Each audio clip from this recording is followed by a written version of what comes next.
Cette intersection est en priorité à droite. Le regard de la conductrice m'incite à passer. Oui, réponse A. Non, réponse B.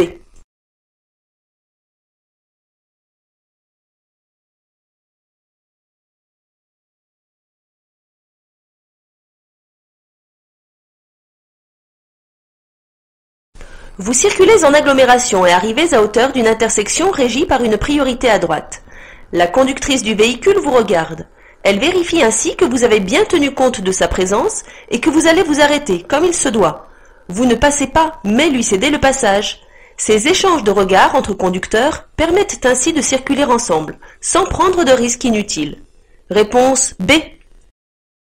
Je transporte un chargement sur le toit de mon véhicule. Ce chargement peut dépasser l'aplomb avant. Oui, réponse A. Non, réponse B. La longueur de dépassement à l'arrière ne doit pas excéder 1 mètre, réponse C. 3 mètres, réponse D.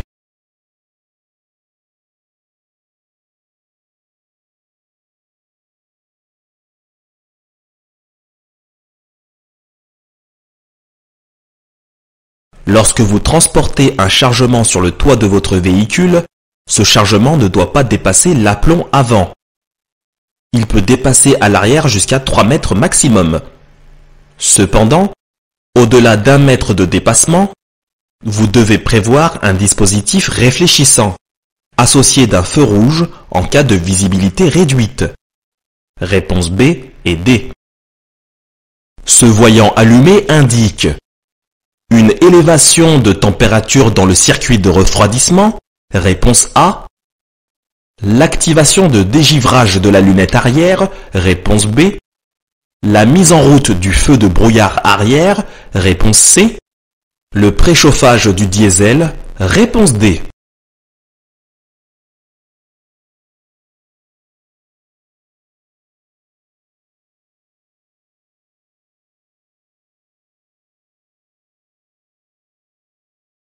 Ce voyant indique la mise en route du dégivrage arrière. Il reste allumé tant qu'il est activé. Sur certains véhicules, il se désactive automatiquement. Sur d'autres, il faut penser à le désactiver dès que le dégivrage est effectué pour ne pas surconsommer. Réponse B. Pour dépasser, après mes rétros, je fais un contrôle direct en tournant la tête. Oui, réponse A. Non, réponse B.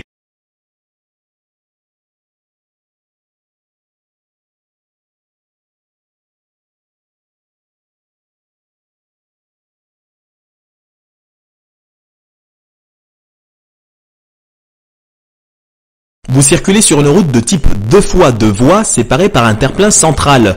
Afin de dépasser le véhicule devant vous, vous devez contrôler vers l'avant que vous ayez la place nécessaire. Vous regarderez ensuite vers l'arrière dans votre rétroviseur intérieur afin de vérifier que personne ne manifeste son intention de vous dépasser. Puis dans votre rétroviseur gauche bien entendu, afin de voir si personne n'est en train de vous dépasser. N'oubliez pas enfin de valider l'ensemble par un contrôle dans l'angle mort, c'est-à-dire le menton au niveau de l'épaule. Réponse A. Je vais tout droit. Je passe. Réponse A. Je m'arrête. Réponse B.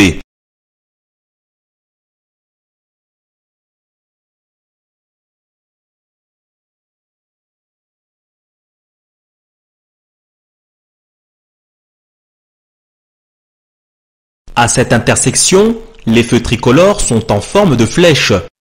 Pour savoir si vous pouvez passer, vous devez donc vous fier à la forme des flèches. Pour aller tout droit, la flèche correspondant à votre voie est verte. Vous pouvez donc passer tranquillement. Réponse A. La voie est encombrée. Je mets les feux de détresse. Oui, réponse A. Non, réponse B. Je peux dépasser. Oui, réponse C. Non, réponse D.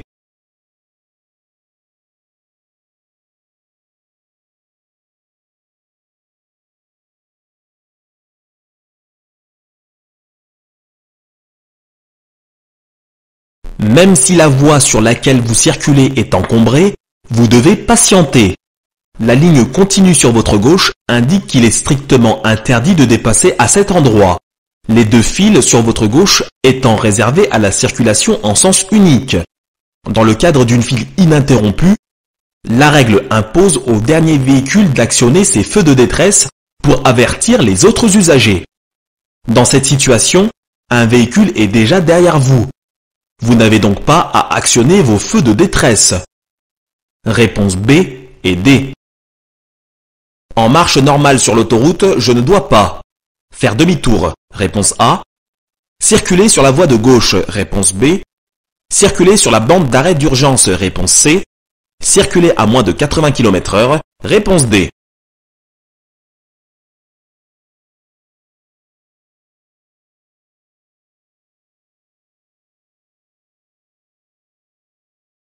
Lorsque vous circulez sur l'autoroute en marche normale, des règles très précises sont à respecter, comme sur tout type de route. Vous ne devez en aucun cas faire demi-tour ou toute autre manœuvre. Vous devez utiliser la voie de gauche uniquement pour dépasser, donc pas en marche normale.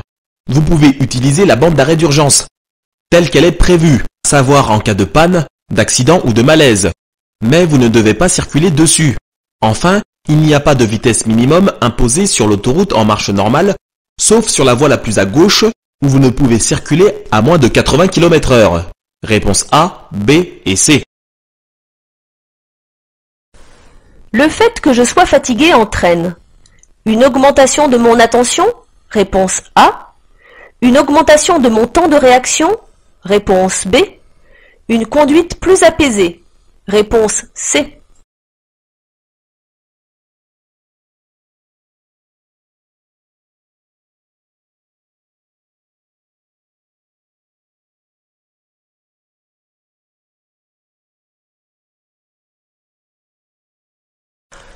Conduire est une activité à part entière qui réclame la plus grande attention. Il s'agit de ne pas oublier de rester vigilant. En effet, le moindre défaut d'inattention peut se révéler fatal. La concentration doit être permanente, à la fois à l'intérieur du véhicule, puisque le conducteur doit régulièrement regarder son tableau de bord, mais également prêter attention à ses passagers, et à l'extérieur, puisqu'il doit bien évidemment analyser chaque situation pour prendre les bonnes décisions. On parle de charge mentale importante, celle-ci désignant l'ensemble des ressources mentales mobilisées pour une activité. Le fait d'être fatigué nuit directement à votre attention, qui est alors réduite, augmentant de ce fait votre temps de réaction. Votre conduite devient alors moins apaisée et risque d'être plus agressive au contraire. Une seule solution s'impose alors, faire une pause. Réponse B. Manger un sandwich en conduisant peut entraîner une réduction du champ visuel. Oui, réponse A. Non, réponse B. Une perte de concentration. Oui, réponse C. Non, réponse D.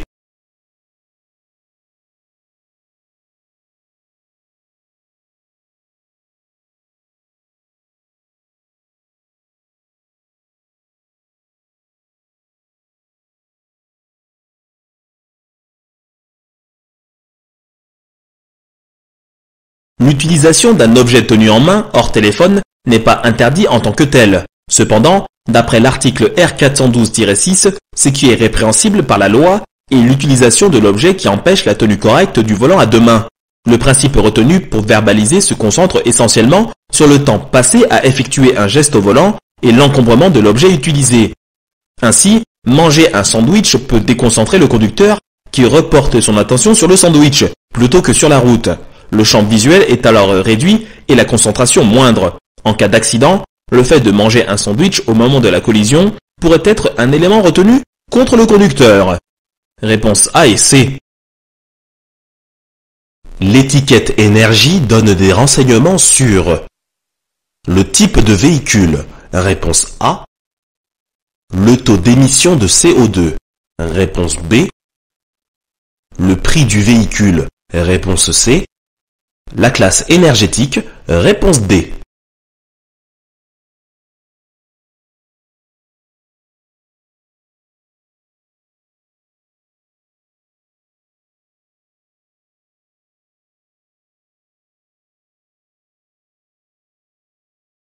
Pour aider à bien choisir son véhicule, l'étiquette énergie renseigne sur différents points importants, notamment la marque, le modèle, la classe énergétique, la consommation de CO2 et de carburant.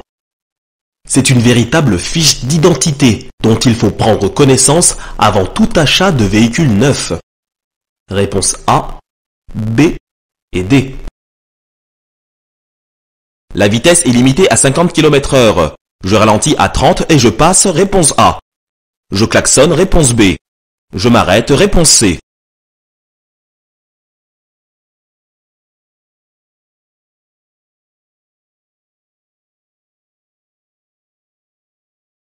Les deux enfants à vélo qui arrivent face à vous ne vous laissent pas la place pour continuer à avancer. Mieux vaut donc vous arrêter pour les laisser se placer correctement. Klaxonner ici ne sert à rien. Vous êtes face à eux et ils vous voient. Il n'y a pas de danger immédiat du moment que vous êtes arrêté. Réponse C.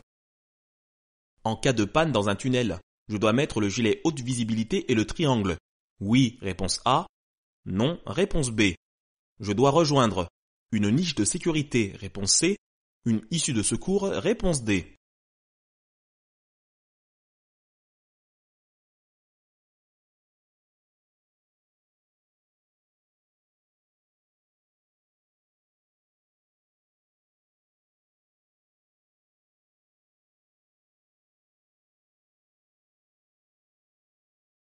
En cas de panne de votre véhicule, vous devez rejoindre si possible un emplacement d'arrêt d'urgence. Vous devez bien sûr enfiler votre gilet haute visibilité afin d'être bien vu. Placez votre triangle de présignalisation, puis rejoindre une niche de sécurité.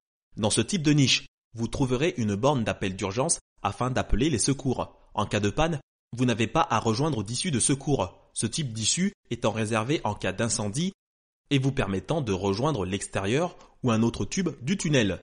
Vous n'avez pas à quitter le tunnel, mais à essayer de résoudre la panne, au plus vite, avec les secours. Réponse A et C.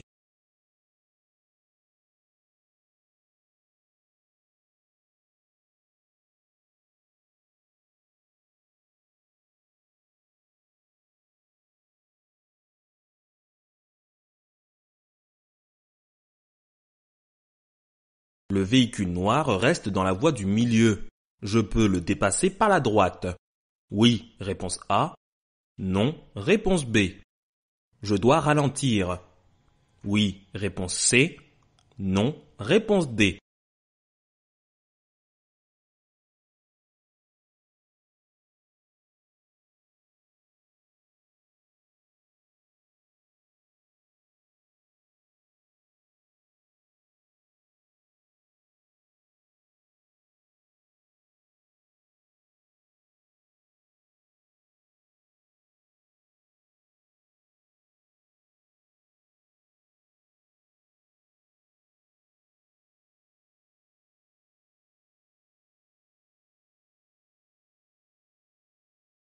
Vous circulez sur une voie rapide avec 3 voies dans votre sens de circulation.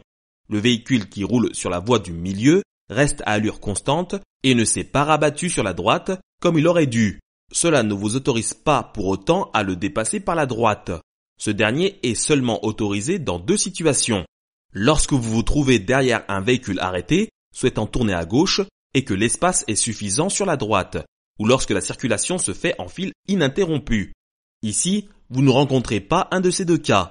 Ralentissez donc pour le laisser se rabattre ou si vous en avez la possibilité, entreprenez un dépassement par la gauche. Réponse B et C.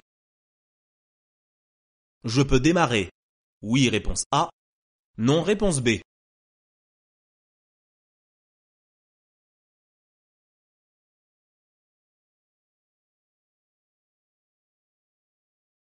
Lorsque vous vous apprêtez à prendre la route, vous devez vous assurer une bonne visibilité. Des vitres enneigées doivent bien sûr être déblayées, mais n'oubliez pas de nettoyer le toit de votre véhicule, car en cas de freinage, la neige retomberait sur votre pare-brise. Réponse B.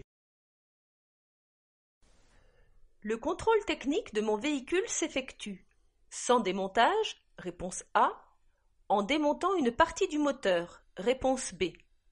Il concerne des vérifications liées à la sécurité, réponse C. À la pollution, réponse D.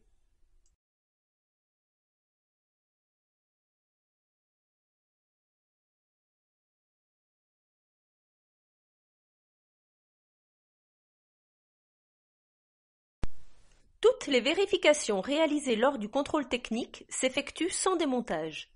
Elles servent à s'assurer du bon fonctionnement du véhicule en termes de sécurité et de pollution.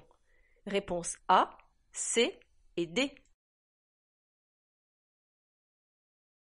Je quitte une zone 30. Oui, réponse A. Non, réponse B.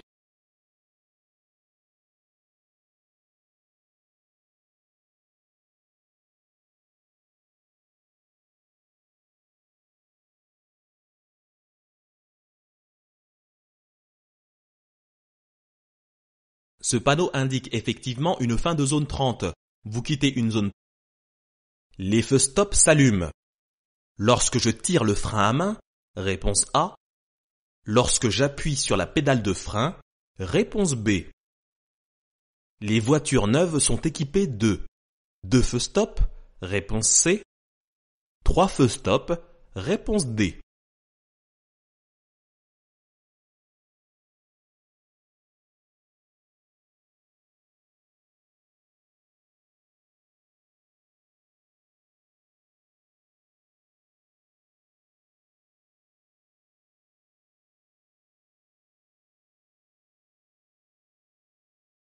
Les feux stop s'allument pour prévenir les usagers vous suivant dès que vous appuyez sur la pédale de frein. Si pendant de nombreuses années, les voitures étaient équipées de 2 feux stop, ils sont maintenant équipés de 3 feux. Le troisième étant placé la plupart du temps au centre du véhicule, sur le haut du pare-brise. Cela permet d'être repérable de plus loin pour les automobilistes arrivant derrière et qui puissent anticiper leur freinage, notamment la nuit. Réponse B et D.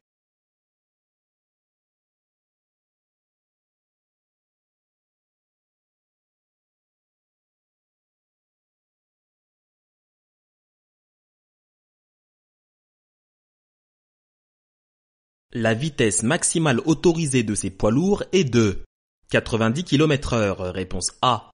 110 km/h, réponse B. En cas d'accident, notre grande différence d'allure peut amoindrir les risques de blessures graves, réponse C. Augmenter les risques de blessures graves, réponse D.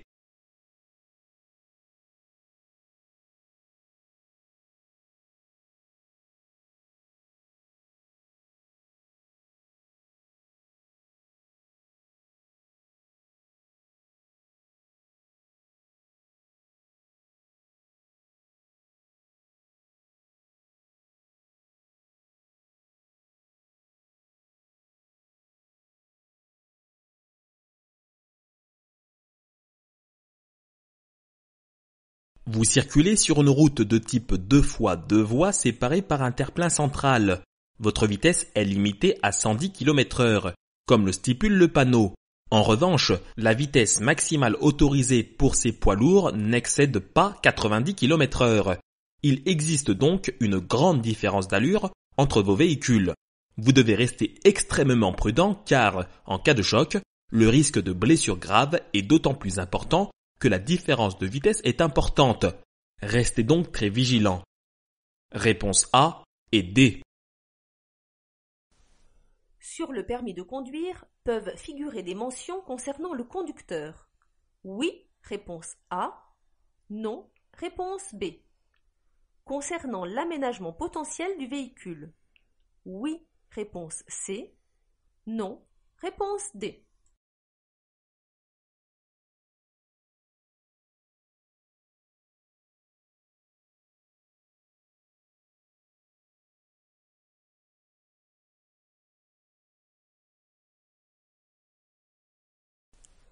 Le code de la route précise les conditions d'établissement, de délivrance et de validité du permis de conduire. Il dresse aussi la liste précise des mentions restrictives. Celles-ci peuvent concerner le conducteur, en cas de maladie par exemple, mais également son véhicule, lorsqu'il doit être adapté pour raison de handicap notamment. Réponse A et C. Il existe une mention restrictive pour le permis en cas de port de prothèse auditive. Oui, réponse A. Non, réponse B. En cas de restriction à la conduite de jour. Oui, réponse C.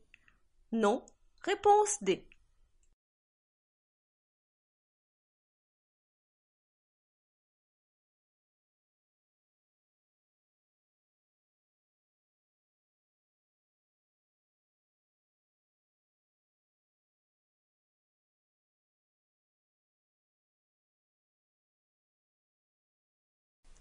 Le code de la route précise les conditions d'établissement, de délivrance et de validité du permis de conduire.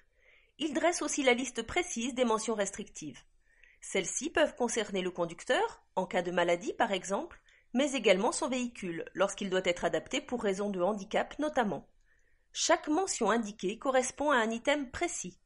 Ainsi, le code 02 est apposé en cas de prothèse auditive ou d'aide à la communication. Il existe ainsi de nombreux codes. Pour les personnes ne voyant pas suffisamment la nuit, le code 05.01 restreint au trajet de jour. Réponse A et C. Je ne vois pas d'autres usagers. Pour tourner à gauche, je n'ai pas besoin de mettre mon clignotant. Vrai, réponse A. Faux, réponse B.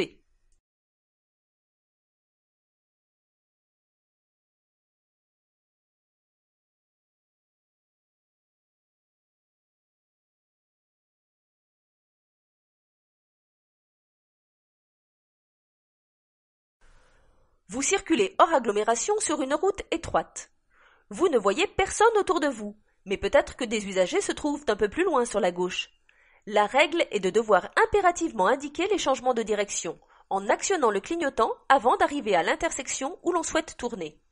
Même si vous ne voyez pas d'usagers, vous devez mettre votre clignotant. C'est une règle de communication obligatoire. Ne soyez pas négligent sous prétexte que vous vous croyez seul. Réponse B. Des cyclistes peuvent déboucher de la droite uniquement. Oui, réponse A. Non, réponse B.